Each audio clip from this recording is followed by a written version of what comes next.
Esta é a bandeira das liberdades democráticas. Em cada lugar por onde passa a caravana da anistia, as entidades e os movimentos defensores dos direitos humanos são convidados a acrescentar a esta bandeira um retalho, com uma mensagem, um símbolo ou uma imagem para representar o compromisso de todos com as igualdades e as liberdades democráticas. Hoje, o Ministério da Cultura, através do excelentíssimo Ministro da Cultura, Juca Ferreira,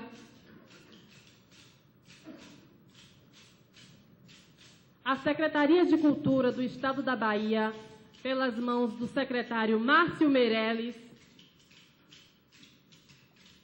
o Tempo Glauber, pelas mãos de Dona Lúcia Rocha, a Produtora Viva, pelas mãos de Paula Azim, o Teatro Vila Velha, pelas mãos de Sônia Robato, e o Bando de Teatro Olodum estão adicionando seus retalhos, seus símbolos, à bandeira das liberdades democráticas. Quando o percurso da caravana for concluído, esta bandeira será dedicada à sociedade brasileira como símbolo de luta, de unificação da democracia e do respeito aos direitos humanos no nosso país. Esta bandeira é de quem não esquece, para não deixar repetir. Esta bandeira é de quem acredita na liberdade. Esta bandeira é de quem acredita na democracia. Mais fortes são os poderes do povo. Quem é você, Glauber Pedro? Você, Glauber de Andrade? Você, Glauber Rocha? Quem é você, Glauber Pedro? Você, Glauber de Andrade? Você, Glauber Rocha? Por que esse silêncio ao seu redor, num tom menor, na Ilha do Arrocha? Quem é você, Glauber Pedro? Você, Glauber de Andrade? Você, Glauber Rocha? Quem é você, Glauber Pedro? Você, Glauber de Andrade? Você, Glauber Rocha? Por que esse silêncio ao seu redor, num tom menor, na Ilha do Arrocha? Quem é você, Glauber Pedro? Você, Glauber de Andrade? Você, Glauber Rocha? Quem é você, Glauber Pedro? Você, Glauber de Andrade? Você, Glauber Rocha? Fellini, que te amava, já morreu. E os que te assistiam como eu, do Corujão à matinê, querem saber cadê você, cadê, cadê? Do Corujão da matinê, querem saber quem é você, cadê, cadê? Quem é você, Glauber Pedro? Você, Glauber de Andrade? Você, Glauber Rocha? Deus e o diabo não estão em lugar nenhum. Só o sol continua a queimar a rocha. Quem é você? Quem é você? Quem é você? Quem é você? Abertura e instalação da sessão de julgamento e composição da mesa. Vai começar o julgamento. Julgamento de quem? Não é de quem, é de quê. Hoje vamos apreciar aqui um pedido de anistia política. A anistia daquele que aquele rapaz não parava de perguntar naquela música. Quem é você? Quem é você? Quem é você? Um homem. Um brasileiro. E nesse processo nós vamos saber quem é ele, o que ele fez e o mais importante, o que fizeram com ele. Para compor a mesa, o excelentíssimo Ministro da Cultura, Juca Ferreira. A conselheira Luciana Garcia. O conselheiro Pedro Melo. A conselheira Ana Guedes. E para presidir essa sessão, o presidente da Comissão de Anistia, Doutor Paulo Abrão Pires Júnior. Doutor Paulo Abrão, a palavra é sua.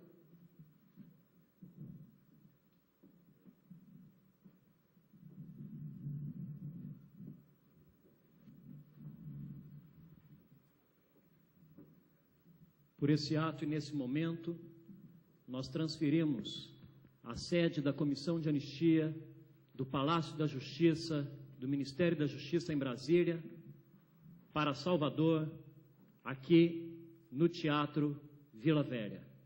Eu declaro oficialmente abertos os trabalhos da sessão de julgamento da Comissão de Anistia relativamente ao pedido de anistia política de Glauber de Andrade Rocha. Nós estamos aqui porque hoje é um dia de nós exercermos a nossa memória. Nós estamos aqui para compreendermos historicamente que as ditaduras não conseguem conviver com a criatividade. As ditaduras não suportam a liberdade de expressão. São inúmeros os brasileiros que ainda aguardam por parte do Estado brasileiro um reconhecimento público e uma satisfação pública dos erros que esse mesmo Estado cometeu contra os seus concidadãos. Cabe à Comissão de Anistia do Ministério da Justiça promover esse processo de reparação histórica. E esse processo de reparação histórica, em nenhum momento, pode se limitar a uma apreciação burocrática de um processo, de um requerimento administrativo. Aqui o que se trata, efetivamente, é de um momento de formação política do nosso povo, é um momento de transmissão de um legado de uma geração que tanto lutou no passado, que não baixou a guarda diante a repressão, diante da opressão, que utilizou dos mecanismos e meios que estavam à sua disposição para resistir, alguns deles entregando a própria vida, outros entregando a integridade física, muitos com seus projetos de vida interrompidos no campo da convivência familiar, no campo da convivência social. E essa geração que tanto lutou transmite à juventude e à geração de hoje nada mais, nada menos do que a responsabilidade de levar adiante o processo de consolidação da democracia no nosso país. É mais do que dever do Estado reparar aqueles que o Estado diretamente prejudicou. É mais do que dever do Estado promover a memória política do nosso país, até para construirmos coletivamente a nossa identidade. É dever do Estado brasileiro permitir às vítimas das graves violações aos direitos humanos de conhecerem a verdade. É dever do Estado brasileiro dar continuidade ao aprofundamento das nossas reformas democráticas, porque a democracia é um processo e nós nunca podemos deixar de saber semear os seus valores e cuidá-la com carinho. É por isso que a Comissão de Anistia, no governo do presidente Lula, tirou os julgamentos da Comissão de Anistia de dentro das quatro paredes do Palácio de Mármore, em Brasília, e passou a percorrer todo o país para que essas sessões, esses julgamentos ocorressem publicamente, em meio ao povo, em meio à comunidade, especialmente lá na localidade onde o perseguido político foi estigmatizado, lá na comunidade onde os seus familiares também sofreram as consequências da sua perseguição. Hoje é o dia de nós reafirmarmos a liberdade. E é por isso que, com muita honra, que a Comissão de Anistia do Ministério da Justiça está aqui em Salvador. Nós já estivemos aqui uma primeira vez, realizando uma caravana da anistia para apreciação dos requerimentos dos perseguidos políticos demitidos no polo de Camaçari. E é uma satisfação estar no estado da Bahia, principalmente porque também é esse estado um dos poucos estados da Federação Brasileira que, sob a gestão do governador Jacques Wagner, criou aqui dentro um núcleo que é uma extensão do projeto Memórias Reveladas, visando a reconstrução do processo histórico e o desvelamento da verdade em relação às perseguições políticas e às graves violações de direitos humanos que ocorreram nesse Estado. Então, é contra o autoritarismo, é contra toda e qualquer forma de opressão, é contra qualquer tipo de lesão à liberdade, às liberdades públicas, que nós estamos aqui hoje. Eu agradeço muitíssimo ao Teatro Vila Velha, eu agradeço muitíssimo a todos os nossos parceiros, participantes da consecução desse projeto, mas muito em especial ao ministro Juca Ferreira, ao Ministério da Cultura, quero aproveitar, ministro, e fazer uma referência muito especial à Mônica Trigo, que tem sido uma parceira da Comissão de Anistia na realização desses projetos. Nós já fizemos muito recentemente juntos a anistia de José Celso Martinez.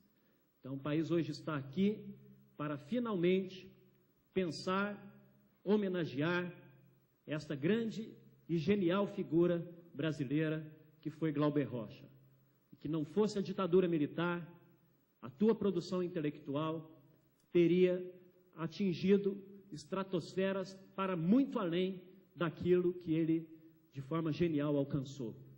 E o povo brasileiro precisa tomar consciência disso, e um país que conhece o seu passado, aprende com os erros do passado, visando a não repetição. O próprio ministro da Cultura é um anistiado político brasileiro, foi um perseguido político, e muito nos honra com a presença aqui conosco. Por esse ato, portanto, oficialmente, agradecendo a todos do grupo, da organização, dos trabalhadores, nesse momento eu instalo a sessão de julgamento da Comissão de Anistia e declaro os trabalhos oficialmente abertos. Muito obrigado.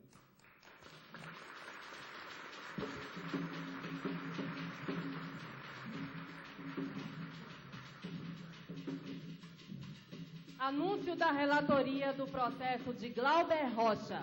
Vem agora o relato do porquê ou do porquê não. É o anúncio do fato para começar a sessão. E por que tá falando rimado? Isso não é cordel nem nada? Não me amola, tô abafada. Quero ver como isso acaba. Olha, me deixa, viu, criatura, que agora vai ser a hora da relatoria.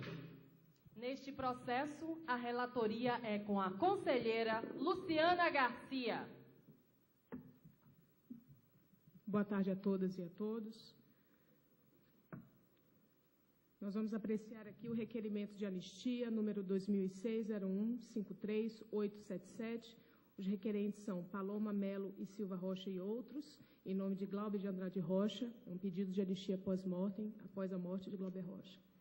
Cineasta, prisão, perseguição, censura, anistia pós-mortem, prestação mensal permanente continuada, deferimento do pedido. Trata-se de requerimento de anistia pós-mortem, formulado por Paloma de Melo e Silva Rocha, Pedro Paulo de Araújo Braga Rocha, Eric Aruac Gaetan Rocha, Ava Pátria Índia Iracema Gaetan Rocha, filhos, e Paula Maria Gaetan, viúva, de Glauber de Andrade Rocha, a esta comissão, pleiteando o reconhecimento da condição de anistiado político e a reparação econômica devida prevista na Lei 10.559, de 2002. Alegam os requerentes, em resumo, que entre os dias 11 e 13 de novembro de 1965, Glauber de Andrade Rocha foi detido pelos órgãos de segurança do governo federal durante manifestação de protesto em frente ao Hotel Glória, no Rio de Janeiro, onde se realizava encontro da Organização dos Estados Americanos. Foi encaminhado à carceragem da Delegacia de Ordem Político-Social e, em seguida, foi transferido para a cadeia do Batalhão da Polícia do Exército, na rua Barão de Mesquita, no bairro da Tijuca, Rio de Janeiro. A prisão durou 19 dias. Glauber Rocha foi processado com base na Lei de Segurança Nacional, ação que tramitou na Justiça Federal, com sentença de arquivamento por falta de provas somente em 1975. Em 1970, ao viajar para a Europa por motivos profissionais, Glauber Rocha foi detido temporariamente pela Polícia Federal e teve seu passaporte apreendido, o que impossibilitou seu regresso legalmente ao Brasil.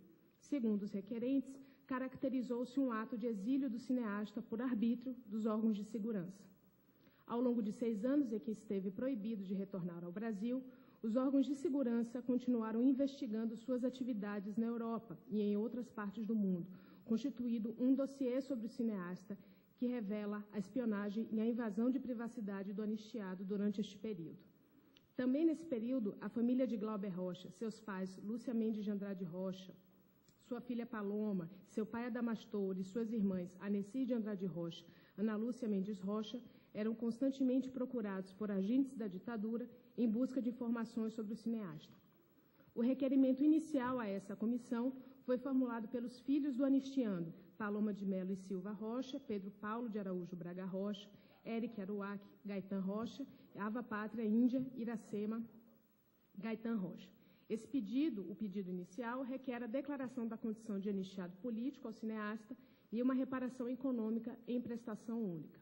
Em 21 de maio de 2010, a viúva do anistiando, Paula Maria Gaetan, habilita-se nos autos enquanto requerente e retifica o pedido inicial para solicitar a esta comissão a declaração da condição de anistiado político a Glauber Rocha e a reparação econômica em prestação mensal, permanente e continuada no valor de R$ 2.000, com aquiescência da também requerente Paloma Rocha, filha do cineasta. Apresentam farta documentação as folhas 7 a 199 e 202 a 227 dos autos.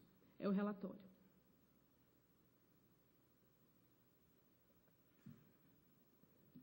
Como deixar registrada para a história dessa comissão, para a nossa história, a importância do Glauber Rocha, do artista Glauber Rocha, na construção da democracia que hoje usufruímos.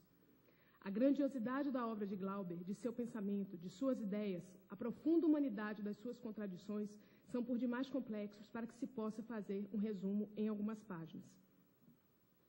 Esse voto é um registro conscientemente singelo da vida de Glauber Rocha, de sua militância política e artística pela transformação social do país, contra a ditadura, pela liberdade e pela libertação do povo brasileiro, contra a repressão e a valorização de sua cultura, de suas raízes, para que seu nome, juntamente com o de outros artistas já anistiados, fique registrado nos arquivos públicos da Comissão de Anistia. Glauber Rocha inicia sua atividade artística ainda criança. Recém-chegado de Vitória da Conquista, cidade no interior da Bahia, com seus pais Lúcia Mendes de Andrade Rocha e Adamastor Braulio Silva Rocha e seus irmãos, Glauber, menino de 9 anos, escrevia histórias e roteiros de filmes por sobre a máquina registradora da loja Adamastor, de propriedade da família, na Rua Chile, cidade de Salvador. Em sua juventude, estudou no Colégio 2 de Julho, período em que escreveu, atuou em peças, participou de programas de rádio, grupos de teatro e cinema amadores. Começou a realizar filmagens quando ingressou na Faculdade de Direito, hoje da Universidade Federal da Bahia, do seu primeiro filme, Pátio, de 1959. Universidade esta que logo abandonou para iniciar uma breve carreira jornalística, em que o foco era sempre sua paixão pelo cinema. Estreia na produção do longa-metragem Com Barra Vento, de 1962. Segundo Glauber, Barra Vento é um momento de violência, quando as coisas de terra e mar se transformam, quando no amor, na vida e no meio social ocorrem súbitas mudanças. Unindo-se a outros cineastas, estabelece estratégias precisas que iriam concretizar o desejo de transformação política e estética ao cunhado de cinema novo. Glauber na Bahia, Paulo César Sarraceni na Itália, Gustavo Dal entre Roma e Paris, Joaquim Pedro de Andrade pela Europa. No Rio de Janeiro, Cacá Diegues, Nelson Pereira dos Santos, Rui Guerra, Zelito Viana e outros. Glauber consegue articular, por meio de correspondências e viagens, um movimento de repercussão internacional. A logística do cinema novo tem características de guerrilha, poucas pessoas, revezando-se nas diversas funções de feitura do filme e formação de uma rede que potencializa os esforços do autor. Em Deus e o Diabo na Terra do Sol, Glauber transforma beatos e cangaceiros em rebeldes, portadores de uma ira revolucionária difusa. Parte do imaginário euclidiano de Os Sertões, no qual a fome, a violência, a revolta são atributos do próprio homem. Mas Glauber vai além, vai às últimas consequências e faz da violência uma política e uma estética. Em suas palavras, somente pela violência e pelo horror o colonizador pode compreender a força da cultura que ele explora. A violência não é sintoma, é desejo de transformar, e a mais nobre manifestação cultural da fome. 1964. O golpe militar atinge o cinema brasileiro no momento de sua ascensão, de grande explosão de criatividade, de filmes como Vidas Secas, de Nelson Pereira dos Santos, Deus e Diabo na Terra do Sol, de Glauber Rocha, e Os Fuzis, de Rui Guerra, que representam o apogeu do cinema novo em sua proposta original. São filmes de diferentes estilos que permitem ao autor a sua participação na luta política e ideológica em curso na sociedade brasileira. A luta pelas reformas de base define o confronto da esquerda com a classe conservadora e, por isso, nestas obras-primas, o campo é o cenário e a fome o tema principal. É o Nordeste do polígono das secas, o espaço simbólico que permite discutir a realidade social do país, o regime de propriedade de terra, a revolução. Quando o golpe estourou, Glauber viajava para Cannes em divulgação de Deus e o Diabo na Terra do Sol. O filme torna-se um sucesso internacionalmente. Ele vai da Europa para o México, Nova York, Los Angeles. Uma carta coletiva de 13 de abril de 1964, escrita por seus amigos Luiz Carlos Maciel, Paulo César Sarraceni, Leopoldo Serran, Rogério Duarte, Geraldo Del Rey e Davi Novaes, dá-lhe conta dos fatos, que diz, aspas, Esta é uma carta coletiva, escrita sob o signo do desespero e da esperança simultaneamente, o que é uma contradição, mas a contradição, como se sabe, é o poder que move todas as coisas, inclusive as cartas. Há razões de sobejo para o desespero, para a esperança, nós as estamos procurando. A partir de 64, essa nova conjuntura política atinge diretamente o cinema novo. Glauber Rocha, em Terra em Transe, de 1967, procura expressar a sua perplexidade, fazer um novo diagnóstico em face aos desafios dos acontecimentos. Terra em Transe representa o máximo da reflexão dramática e cinematográfica sobre o golpe militar, combinando a indignação com uma impulsiva explicação da derrota.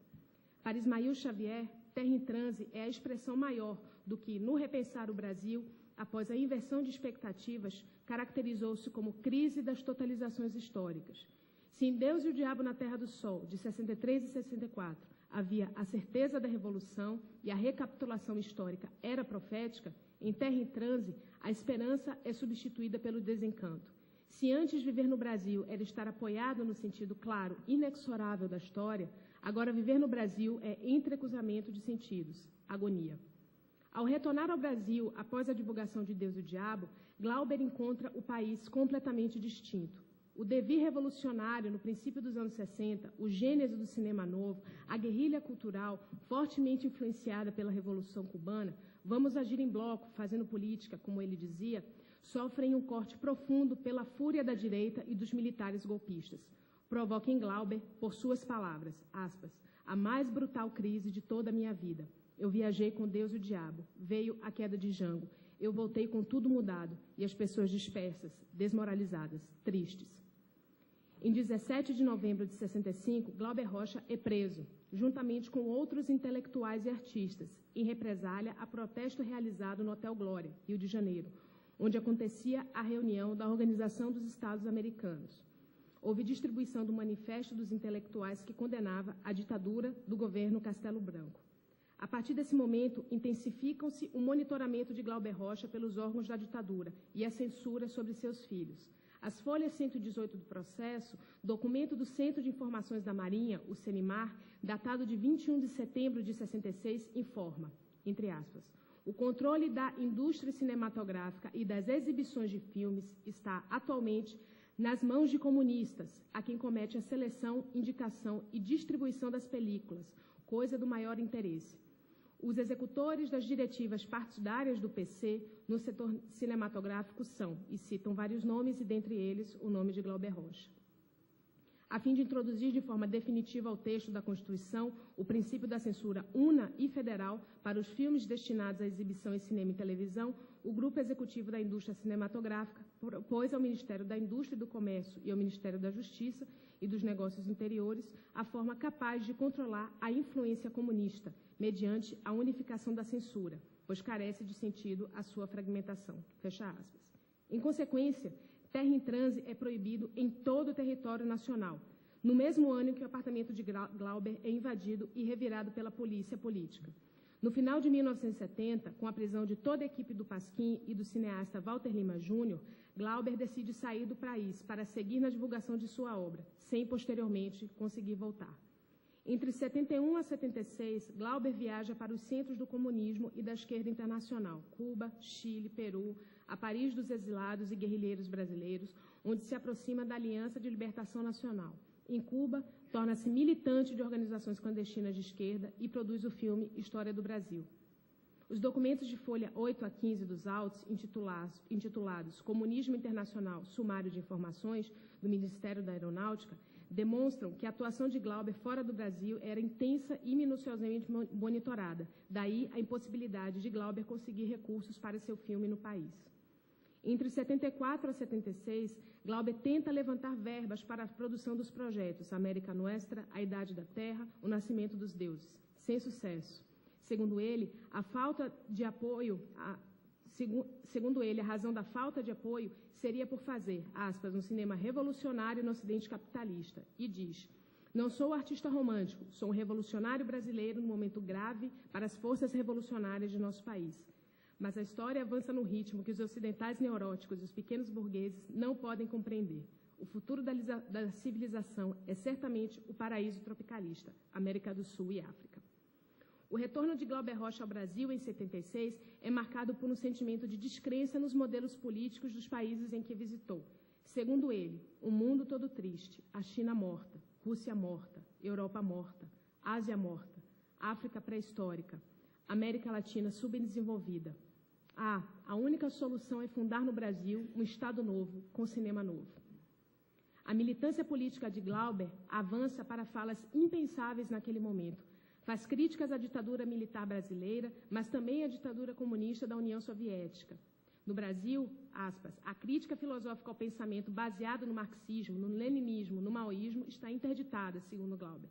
A necessidade de mudança de postura da esquerda brasileira, reclamada por Glauber, demonstra uma posição que ele estava um passo à frente dos seus companheiros de militância, no processo de autocrítica da esquerda, que muito lentamente libertava-se da lógica da resistência à ditadura para enveredar na discussão de um novo modelo de redemocratização no Brasil. Glauber exerce um papel crucial nessa transição, pois foi a primeira voz dissonante que permitiu o surgimento de um pensamento realmente novo na luta contra a ditadura e em nome de um recomeço. Sou rigorosamente nacionalista, sou antissoviético, anti-americano, anti-chinês, anti-social-democracia europeia. Acho que no Brasil nós temos realmente possibilidade de criar um modelo político novo e essa ideia não é um absurdo do ponto de vista da imaginação. Ela encontra raízes, inclusive, em nossa cultura.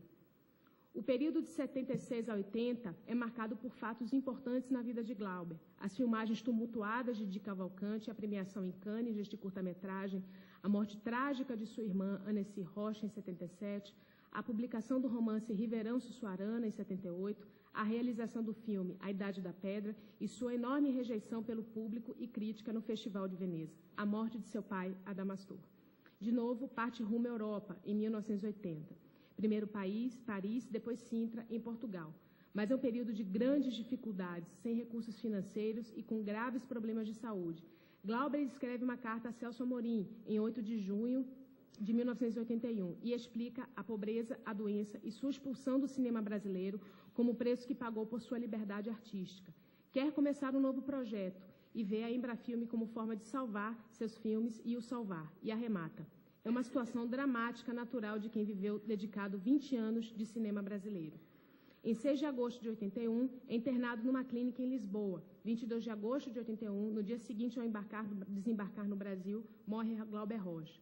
Seu enterro, um acontecimento. O velório feito no Parque Lage, Rio de Janeiro, cenário do filme Terra em Transe. Fechou uma era cultural no Brasil, provocando o transe, a ira, o choro, os últimos discursos inflamados de agosto, as últimas brigas e acusações, as últimas polêmicas culturais. Sobre a morte de Glauber, o cineasta português Paulo Rocha declara: o que faltou a Glauber? A possibilidade de envelhecer como um patriarca. Então teríamos não um revolucionário enterrado em meia comoção, como um Che Guevara, e sim a construção de um outro mito, de uma outra mitologia glauberiana. Mas sobre isso, o próprio Glauber não responde. Eu sou um apocalíptico que morrerei cedo, não curto essa de ser Marte. A perseguição política sofrida por Glauber Rocha pelos agentes da ditadura militar, sua prisão, processamento, censuras a seus filmes estão mais que comprovados em 2 volumes de processo, com documentos dos mais diversos órgãos da repressão. Somem-se a estas provas as cartas escritas por ele e organizadas na obra Cartas ao Mundo, por Ivana Bentes, publicada pela editora Companhia das Letras, em 1997, que também serviu de fonte probatória ao presente voto. Glauber Rocha foi atingido por atos de exceção na mais ampla abrangência do termo, conforme definição da Lei 10.559, de 2002. O nexo de causalidade entre a perseguição política sofrida por Glauber Rocha e os prejuízos causados em sua profissão de cineasta também restam demonstrados. A enorme dificuldade na captação de recursos para a produção de seus filmes, mesmo sendo um cineasta de grande reconhecimento internacional, ganhador de prêmios em festivais prestigiados como o de Cannes, deu-se em função da censura de seus filmes e seu posicionamento público contrário à ditadura militar. O pedido inicial feito pelos filhos de Glauber Rocha, de declaração da condição de anistiado político e reparação em prestação única, foi retificado posteriormente pelo pedido da viúva Paula Gaetan, de reparação econômica em prestação mensal no valor de R$ 2.000. Entendo por razoável o valor apontado pela requerente Paula Gaetan a título de prestação mensal, permanente e continuada. Diante das especificidades da atividade de cineasta, utilizo-me da faculdade prevista na Lei 10.559 de 2002, em seu artigo 5º, de arbitramento do valor, somando-se às decisões anteriores dessa comissão acerca da anistia a outros cineastas. Diante do exposto, opino pelo deferimento do pedido para conceder aos requerentes a declaração da condição de anistiado político pós-mortem a Glauber Andrade Rocha, com fulcro no artigo 1º, inciso 1º da Lei 10.559 de 2002, oficializando em nome do Estado brasileiro o pedido de desculpas aos requerentes Paloma de Melo e Silva Rocha, Pedro Paulo de Araújo Braga Rocha, Eric Aruac Gaetan Rocha, Ava Pátria Índia Iracema Gaetan Rocha, filhos, e Paula Maria Gaetan, viúva, pelas perseguições políticas sofridas pelo anistiado em função de sua oposição à ditadura militar. A reparação econômica de caráter indenizatório em prestação mensal, permanente e continuada, correspondente ao cargo de cineasta, percebendo remuneração no valor de R$ 2.000 à viúva Paula Maria Gaetan, conforme disposto no artigo 6º da Lei de Anistia. Efeitos financeiros retroativos a contar de 17 de maio de 2001, vez que a data de protocolo de seu requerimento de anistia junto ao Ministério da Justiça é 17 de maio de 2006, totalizando o valor de R$ 234.600, nos termos do artigo 6º da Lei de Anistia. Presidente, é o voto.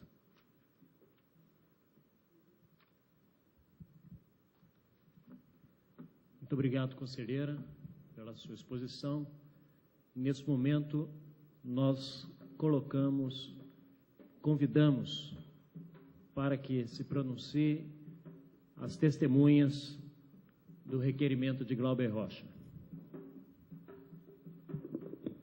Anúncio do primeiro testemunho. Julgamento que é julgamento tem que ter testemunha. Quem viu o que tinha que ver, quem sabe o que tem que saber. E nesse processo de Glauber Rocha tem uma testemunha de peso. É mesmo? E quem é? Para dar seu testemunho sobre Glauber Rocha, com a palavra, o excelentíssimo ministro da Cultura, senhor Juca Ferreira. Boa tarde a todos e a todas. Queria parabenizar e saudar todos da mesa aqui que são responsáveis por esse julgamento.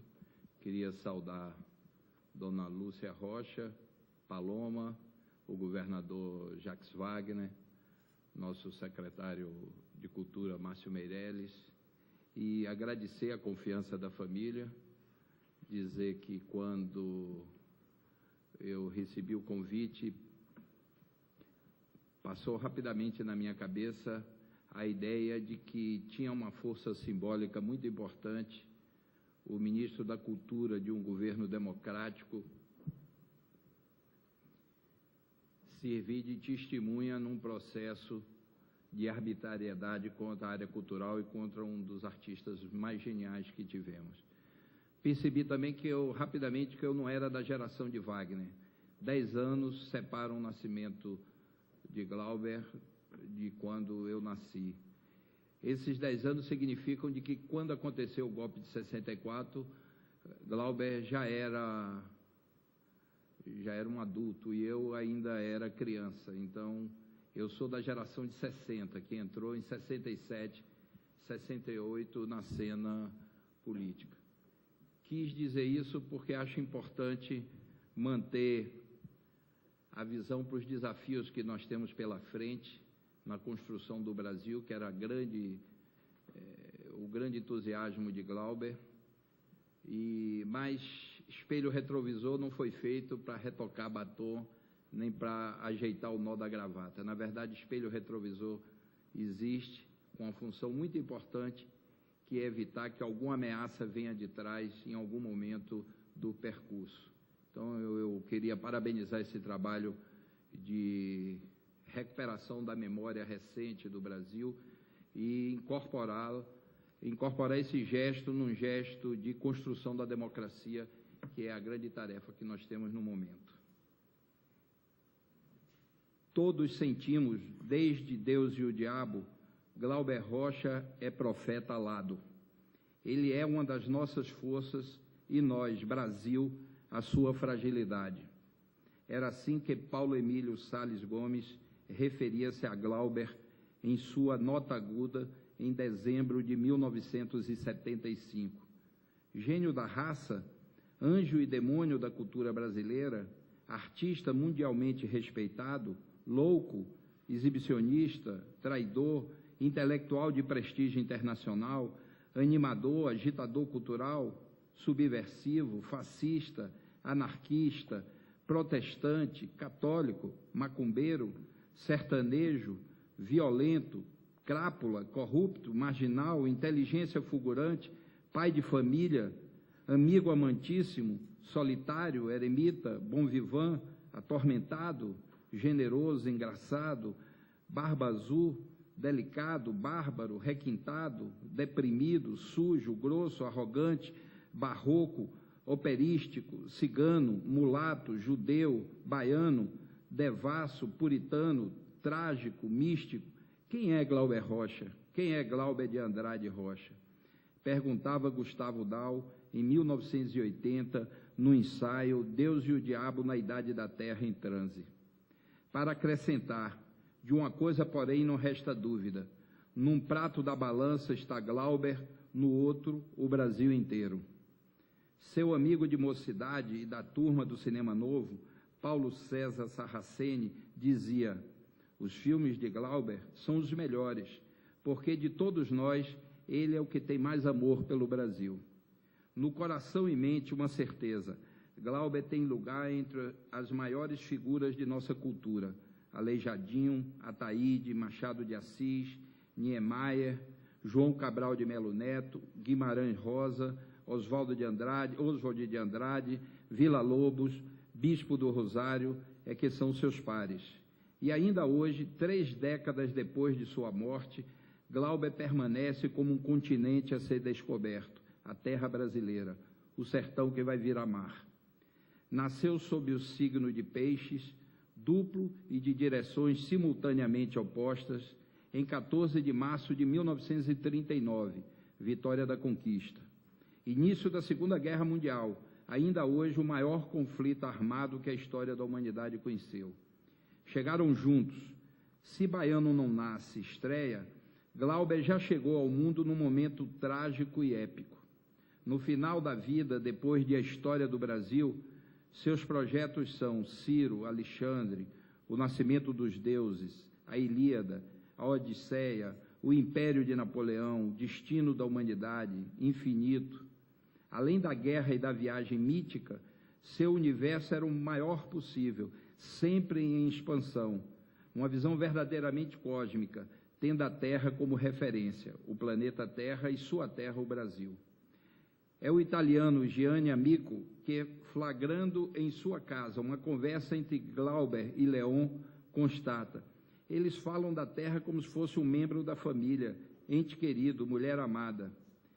É uma geração que, filha de Sérgio Buarque de Holanda, Gilberto Freire, Caio Prado Júnior, mantinha essa estranha obsessão, seu país.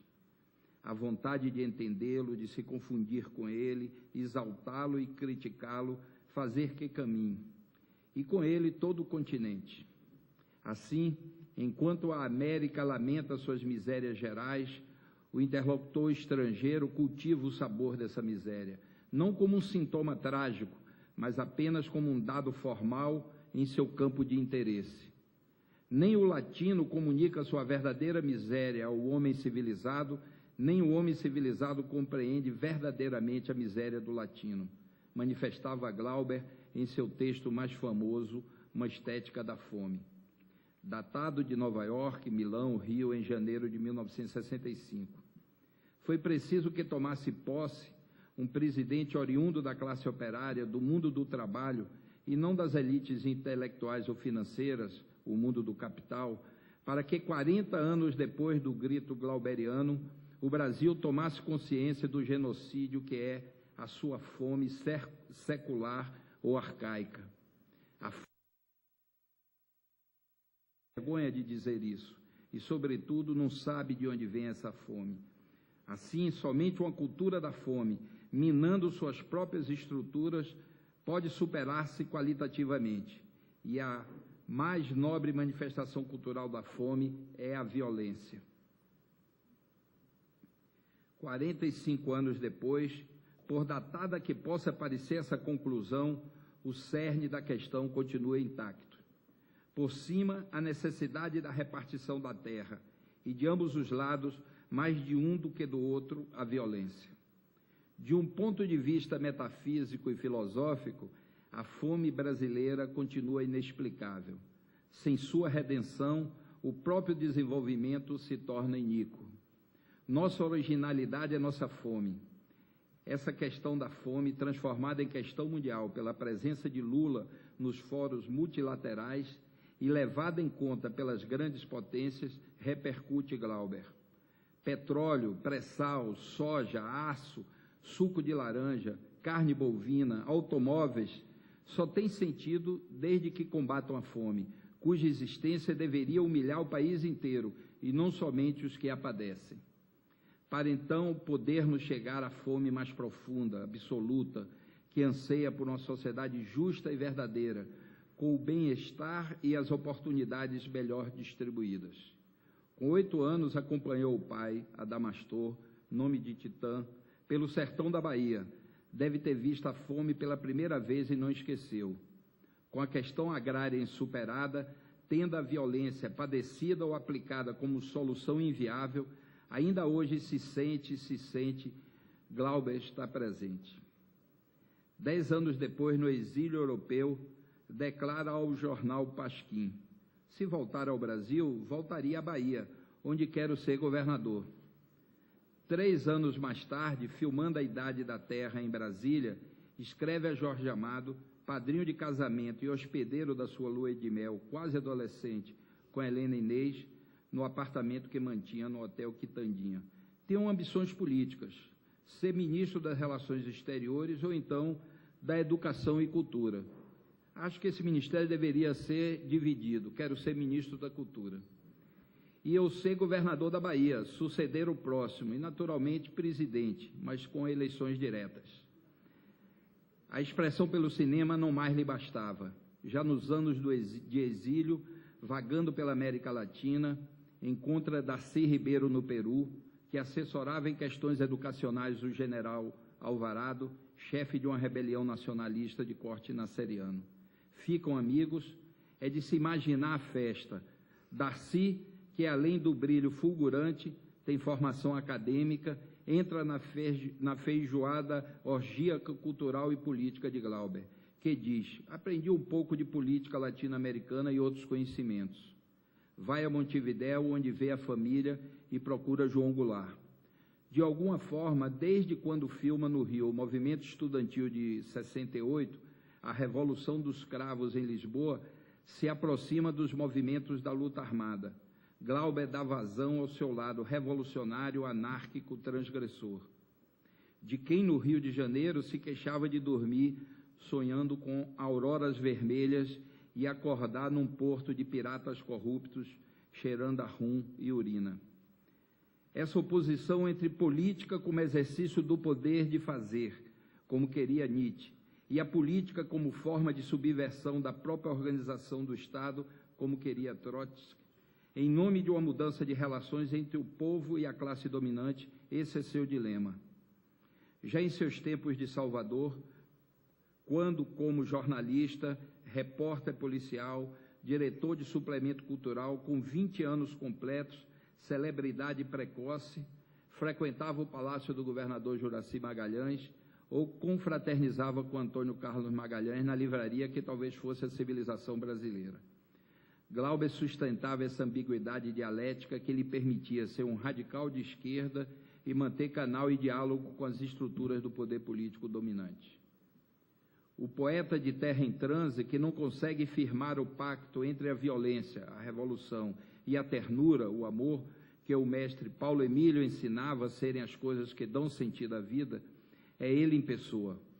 Paulo Martins, esse poeta, oscila entre a dedicação ao político populista e generoso, que tem reminiscências de Miguel Arraes e Jango, em Alecrim, juntamente com o amor a uma militante, Glauci Rocha, e o compromisso com o conservador grandiloquente e tirânico que se refere a Carlos Lacerda em Eldorado, fascinado pela elegância e sedução de Danusa Leão. um no campo, outro na cidade, uma nas manifestações políticas, outra na alcova. É o signo zodiacal de Peixes, uma à esquerda, outra à direita. José Celso Martinez Corrêa gostava de lembrar que na primeira adolescência Glauber, como ele mesmo, se roçaram com o movimento integralista e seu nacionalismo exacerbado autoritário, com tradições humanas, demasiadamente humanas. Os conflitos de Glauber com o regime militar se deram a partir da censura dos seus filmes. Em 26 de março de 1964, na flor dos 25 anos, embarca para o Festival de Cannes, levando na bagagem Deus e o Diabo na Terra do Sol. O golpe, que se deu 5 dias depois, já estava em marcha. O novo governo quis conferir o filme que ia representar o Brasil, onde, em determinado momento, o personagem inesquecível de Corisco olhava para a câmara e dizia algo assim: aqui nesse sertão o homem só tem validade quando pega das armas para mudar o destino. Não é com a cruz, não, é com o fuzil. Mas, claro, impossível. Glauber é da geração que viu a chegada de Fidel Castro ao poder e vislumbrou em Cuba a chama da revolução que finalmente ia incendiar a América Latina e o mundo. No início dos anos 60, teve contato com o jovem Alfredo Guevara, que comandava desde o ICAIC a criação do novo cinema cubano, com uma nova geração de diretores, muito semelhante ao cinema novo. Impossível conter o entusiasmo, já que um novo mundo estava sendo possível. Segundo contava o próprio Glauber, com uma ponta de orgulho, os militares encarregados de avaliar o filme entraram na projeção desconfiados, mas saíram dizendo que o filme era filme de macho. A repercussão em Cannes fez o resto, criando um fato consumado, imobilizando a censura. O filme foi lançado no Rio de Janeiro em 10 salas do exibidor Lívio Bruni, que na época competia com as majors. Mas em 1965, Glauber é preso numa manifestação contra a OEA, em frente ao Hotel Glória, com seus amigos Mário Carneiro e Joaquim Pedro de Andrade. E também o jornalista Marcito Moreira Alves, os escritores Antônio Calado e Carlos Heitor Coni, o diplomata Jaime de Azevedo Rodrigues, o teatrólogo Flávio Rangel. Nesta legítima aristocracia do espírito, Glauber invoca para si o papel de polvo. Ficou inscrito nos arquivos do Serviço Nacional de Informações como inimigo do regime. Solto, continuou sua carreira. Entre o golpe de março de 64 e o ato institucional de dezembro de 68, os governos Castelo Branco e Costa e Silva mantiveram algumas aparências de tolerância. Mas aí a barra pesou. Terra em Transe, considerado uma ópera barroca, visto hoje parece um documentário de época, extremamente fiel ao espírito hipócrita e predatório da sociedade brasileira. Mais uma vez, o regime militar não sabia se tratava de uma metáfora, uma revelação ou uma denúncia. Sem ter muito onde colocar o dedo indicador para apontar o delito, a censura curvou-se mais uma vez à insuperável vocação de Glauber de gerar perplexidade. O Itamaraty hesitava em mandar o filme para o mesmo festival que anteriormente o consagrara.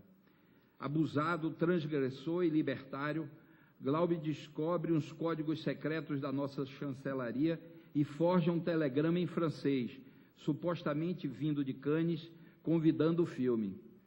Por vias transversas, a cópia chega a Paris e seus diálogos, vertidos para o francês, são revistos por Vinícius de Moraes, que servia na Unesco. O filme é exibido, causa celeuma, mas é consagrado. Mas o regime alimenta um clima de suspeição e desconfiança em torno de Glauber.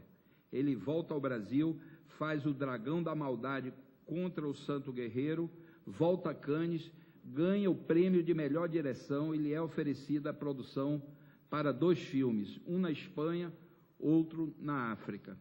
Cabeças Cortadas é sobre um ditador latino-americano agonizante em plena Ibéria, e o Leão de 7 Cabeças, no original Der Leone Rai Sept Cabeças, misturando alemão, italiano, inglês, francês e português, os idiomas dos colonizadores, sobre o choque entre o ocupante e o ocupado no coração da África. Os Condenados da Terra, Pele Negra e Máscaras Brancas, Frantz Fanon está por perto. O filme é recusado pelo Festival de Cannes. Evoca a tirania colonial e as guerras de libertação nacional. Jovens negros sempre em armas, mais uma vez o inimigo é o colonizador. Em ambos, a narrativa tradicional é implodida e ambos são proibidos no Brasil. Glauber não se sente em condições de voltar à sua terra, e aí começam seus 5 anos de exílio. Mais tarde, num consulado qualquer, seu passaporte será retido e um novo passaporte negado. Por outro lado, a radicalização da experimentação cênica glauberiana, imbricada com uma desconstrução da estrutura dramática convencional, mais do que latente em Terra em Transe, faz com que a crítica receba mal ambos os filmes. Ídolos são construídos para serem derrubados. Sai pelo mundo procurando meios para fazer sua suma teológica, o filme América Nuestra. Em Moscou, Nova York, Havana, Los Angeles, Roma, Glauber é um peregrino notável, celebridade maldita, e começa a ter problemas de dinheiro que o inquietam. Mas não perde o estilo de grão-senhor renascentista, de herói romântico, de artista de vanguarda, de revolucionário do terceiro mundo. Volta a Havana como posição de recuo, forçosamente radicaliza a esquerda e tem contato com os exilados brasileiros em Cuba. Mas, já tendo aderido à revolução comportamental dos anos 60, sente como opressiva a austeridade do regime comunista cubano. Esta longa evocação da odisseia glauberiana, que vai de Vitória da Conquista até Havana, serve de moldura à questão de sua anistia. Na noite do próprio dia em que morreu o capitão Lamarca, em Pintadas, no mesmo lugar que mataram Corisco e balearam Dadá, e depois da morte de Carlos Marighella, a caminho do convento dos beneditinos em São Paulo, Glauber e toda a esquerda brasileira duvidam e refletem sobre a inviabilidade da luta armada como forma de antecipar o futuro.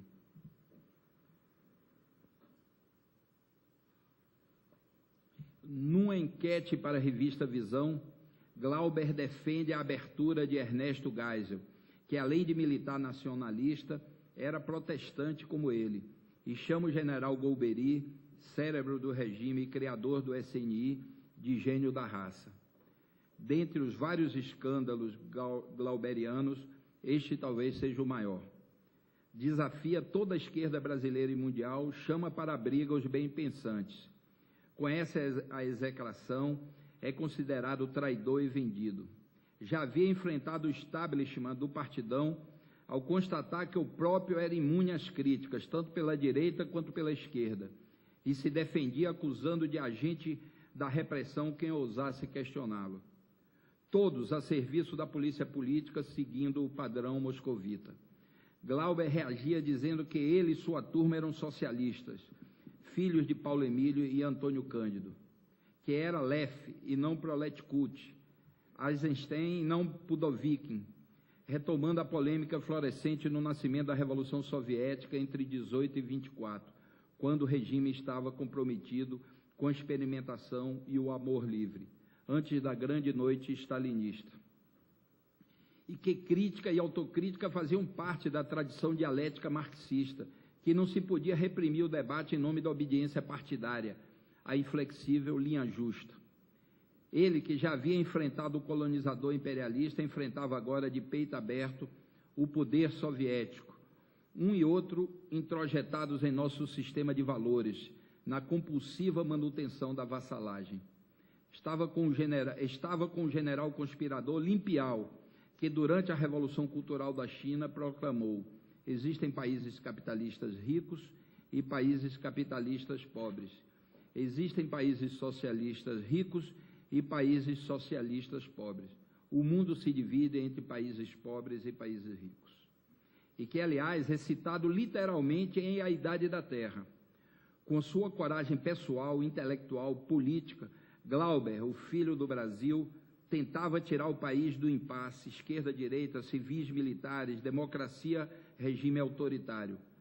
Para os íntimos, reclama da burrice, da caretice, da estreiteza da esquerda brasileira, por não ter percebido que ele sozinho, por conta e risco, desembarcara de paraquedas por detrás da linha inimiga, tentando dilatar seu próprio campo e, se possível, diluir a linha de trincheira inamovível, o enfrentamento sem perspectiva de saída honrosa. Depois de ser unanimemente declarado inimigo do regime militar, Glauber era, de novo, unanimemente declarado inimigo da contestação ao regime militar. Que sucesso! Nesse quadro, propõe a Embrafilme a realização de A Idade da Terra, projeto herdeiro da ambição de América Nuestra. O Ministério da Educação e Cultura, ao qual estava vinculada a empresa, lhe sugere fazer antes um documentário patriótico sobre o Brasil como forma de manifestar seu apoio ao regime. Glauber se nega, mantém a pressão política e finalmente consegue os fundos para fazer o filme praticamente sozinho, como produtor e diretor. A obra quer ser a um só tempo mosaico e grande mural. Pode ser feita e vista aos pedaços. O Messias Salvador volta para o povo em 4 versões: o Cristo negro, o Cristo branco, o Cristo índio e o Cristo militar. E muito, muito mais.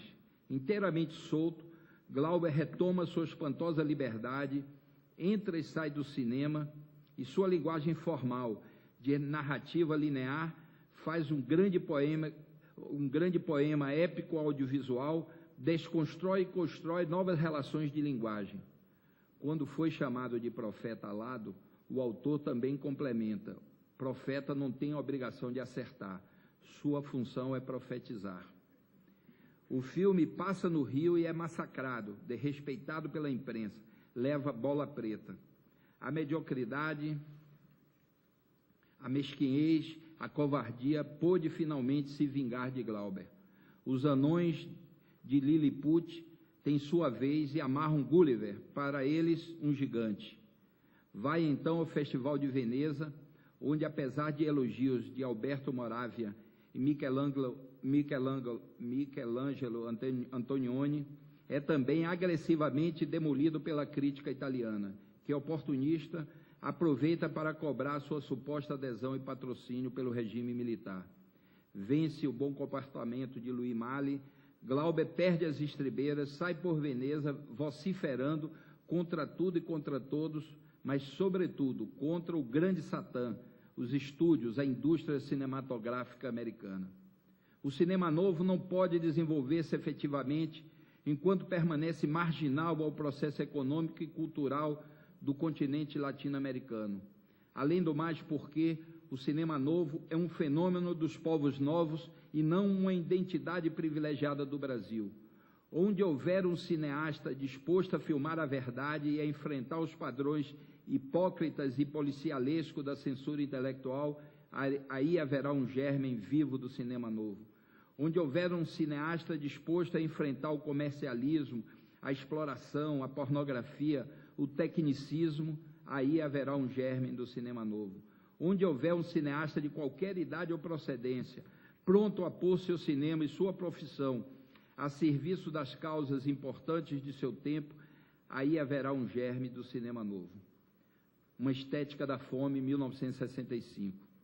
Um quarto de século depois, Glauber permanece fiel a si mesmo, sonha com a democracia mundial audiovisual que enfrente o império anglofalante.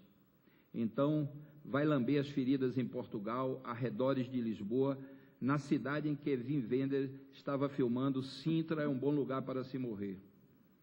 Adoece, tem 42 anos, idade com que aos 24 anos havia anunciado que morreria. Vem para o Brasil em coma, no meio de uma emoção brutal, morre na madrugada seguinte àquela em que chegara. Velado no Parque Lage, uma cenografia que fora sua, a nação cai em prantos, descobre a enormidade da perda.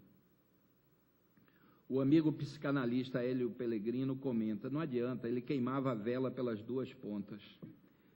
Seus companheiros de guerra, que nunca entenderam porque ele não tentou se salvar procurando antes o amparo em sua terra, se olhavam perplexos, e alguns sussurrou para outro um sentimento que pairava no ar: morreu de Brasil.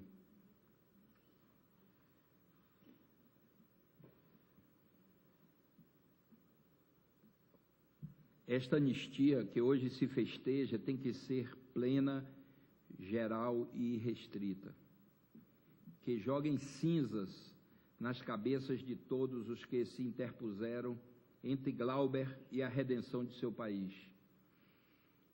Ele respirou muito cedo o ar puro e fresco do cume da montanha, conheceu a alegria selvagem, o êxtase místico, a compaixão por seu povo inteiro. Não quis, não conseguiu permanecer na llanura inundada do vale. Ainda hoje é nossa força e nós, Brasil, a sua fraqueza. Essa é uma boa oportunidade para pedir que ele, onde estiver, nos anistie. Muito obrigado.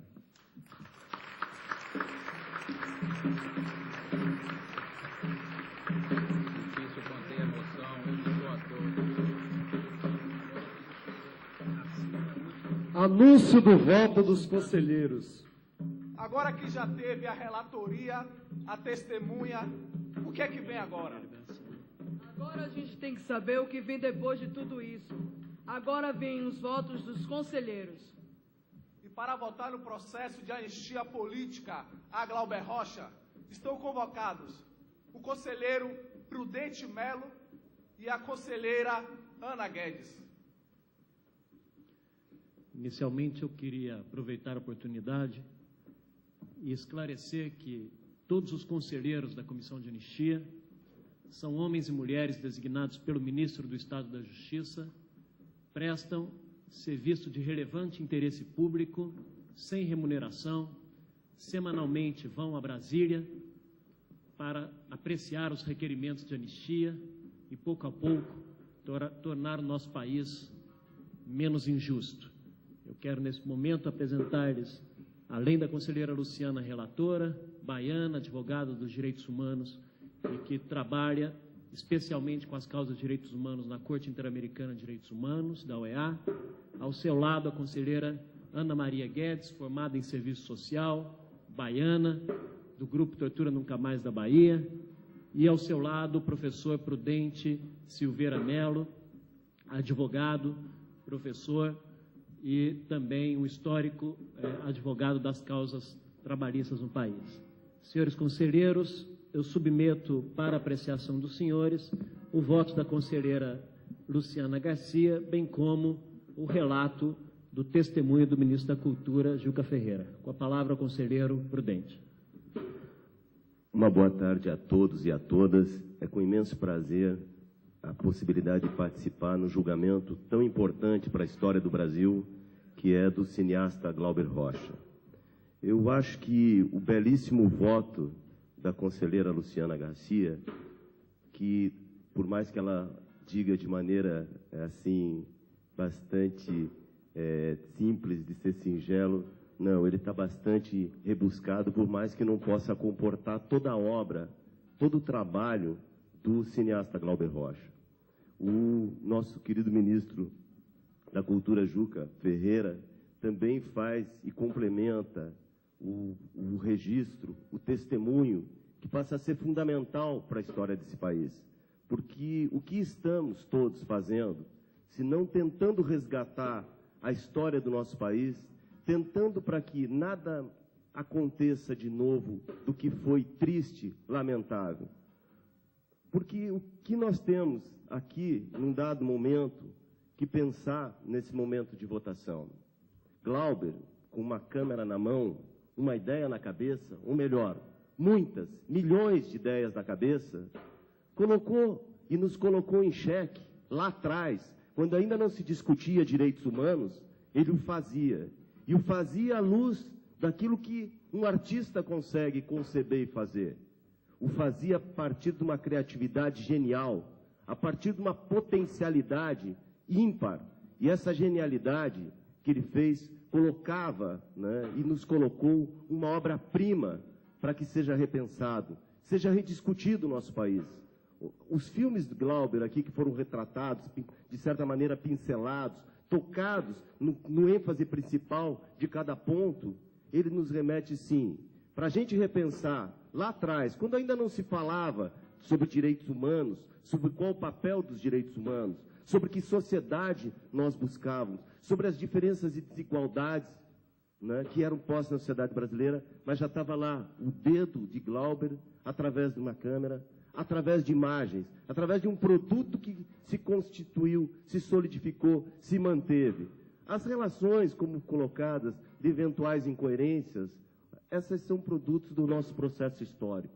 Esse produto histórico, inclusive, está colocando hoje as próprias incoerências que temos quando temos e não conseguimos colocar à prova para julgar os torturadores desse país numa decisão do Supremo que vem e diz, por 7-2, que os torturadores, aqueles que cometeram os crimes mais bárbaros durante a ditadura, estão e deverão ser impunes. Essas contradições nos colocam a pensar, se nós vamos estabelecer ou manter esses limites, essas discussões, ou devemos, de fato, a partir do que fazemos hoje, resgatar a memória, buscar que não se faça a impunidade, não a impunidade de colocá-los na cadeia, mas a impunidade daqueles que passam sem sequer qualquer momento de serem, um dia pelo menos, considerados réus. Réus como o Glauber foi, como todos aqueles que lutaram contra a violência, contra a prática dos direitos humanos. É importante, nós fizemos recentemente um julgamento do José Celso Martinez. E Zé Celso, durante a sessão, fez um testemunho de Glauber. A Glauber, ele disse, eu fui solto da cadeia, né, que estava graças a Glauber Rocha. Porque Glauber contou uma mentira, né, e as mentiras aí são válidas. Mentiras sinceras, como diria Cazuza, essas são necessárias, são válidas e elas devem ser feitas quando essa justificativa, como o que Zé Celso Glauber fez e disse, né, salvou o Zé Celso da cadeia. Então, eu não tenho e não posso até ter reparos, apenas complementações e resgate a partir dessa perspectiva dos direitos humanos, resgatar dentro de um ambiente, de um momento tão importante na história do Brasil e no local tão gentil, hospitaleiro, que é o Estado da Bahia e o Estado do Nordeste. Eu não tenho como, senão, acompanhar a relatora e apenas dizer que o seu voto é absolutamente brilhante, que eu me sinto honrado, inclusive, de acompanhá-lo.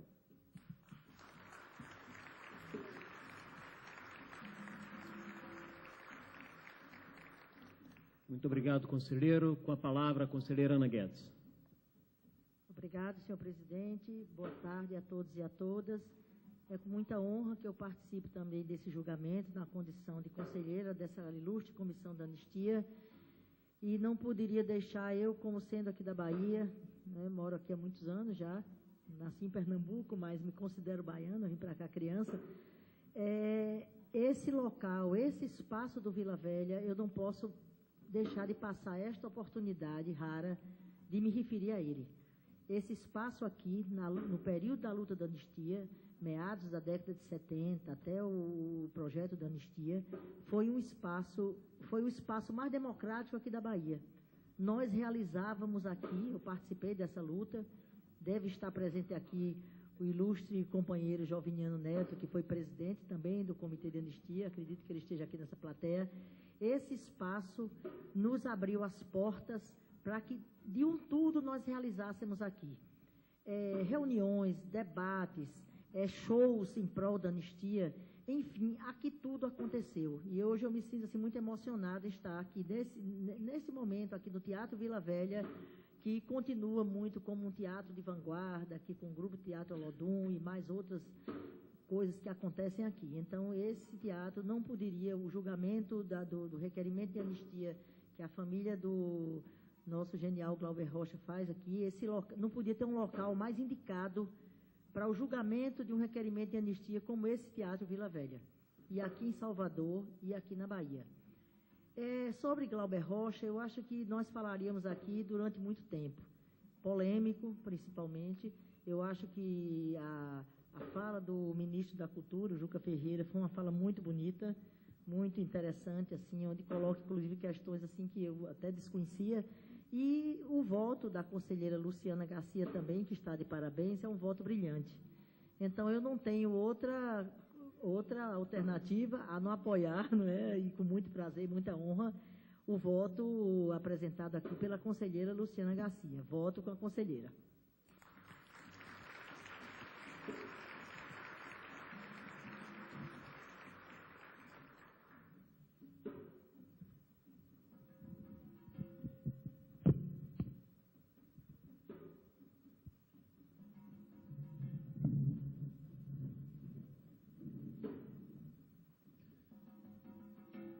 Eu precisaria muito que a luz pudesse acender, especialmente na primeira fila do nosso teatro.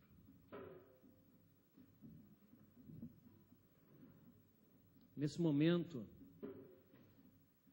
eu gostaria de me dirigir, em primeiro lugar, aos familiares de Glauber Rocha. Sua filha Paloma, sua neta Sara, seu filho Eric, sua filha Ana, sua irmã Ana Lúcia, sua ex-esposa Helena Inês, seu filho Pedro Paulo, seus sobrinhos, a sua viúva Paula Gaetan e, muito especialmente, a senhora, sua mãe, Dona Lúcia Rocha, que está aqui conosco.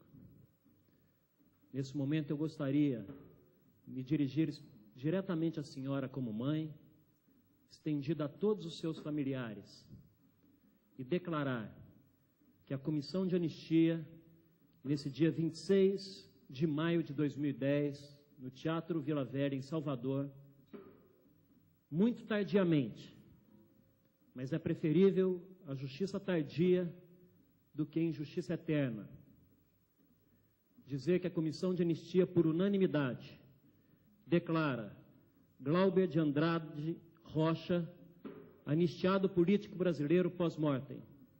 Eu quero me dirigir à senhora, em nome do Estado e do povo brasileiro, pelos poderes legais e constitucionais investidos à Comissão de Anistia do Ministério da Justiça, para pedir desculpas, pedir perdão à senhora por todo o sofrimento que a senhora teve, todo o sofrimento que os seus filhos, os seus familiares, em razão dos erros e perseguições que o Estado cometeu contra o seu filho. As nossas mais justas homenagens, muito obrigado pela sua presença, que o espírito de Glauber Rocha continue irradiando muitas centelhas de subversão na nossa juventude, no nosso povo. Ditadura, nunca mais. Muito obrigado.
Bem, senhoras e senhores,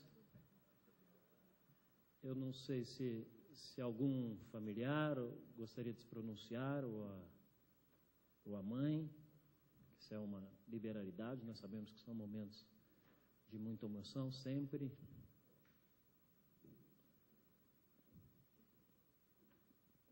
Só pergunte a ela, se ela deseja. Então, dona Lúcia, a palavra está com a senhora.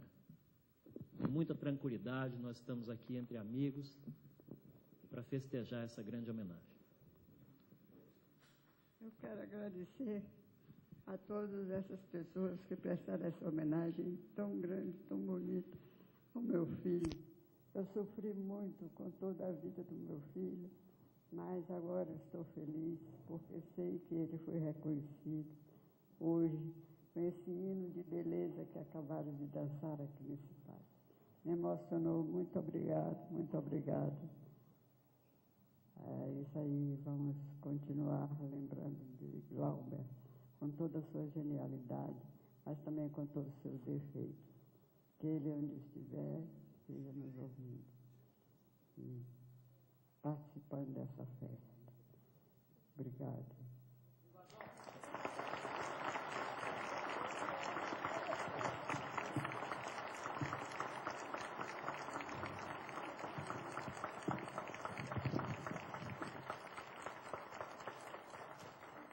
Senhoras e senhores, eu queria nesse momento agradecer muitíssimo ao governo do Estado da Bahia, a presença do excelentíssimo senhor governador Jacques Wagner aqui conosco, o apoio da Secretaria de Cultura, secretário Márcio Meirelles, o apoio do Tempo Glauber, o apoio do Bando de Teatro Olodum, o apoio do Viva a Ideia, do Teatro Vila Velha e do Ministério da Cultura. Muito obrigado também aos senhores conselheiros, a todos os trabalhadores que ajudaram na realização dessa sessão histórica em que o Brasil pediu desculpas a Glauber Rocha e, oficialmente, eu declaro encerrado a sessão da Comissão de Anistia do Ministério da Justiça da anistia de Glauber Rocha.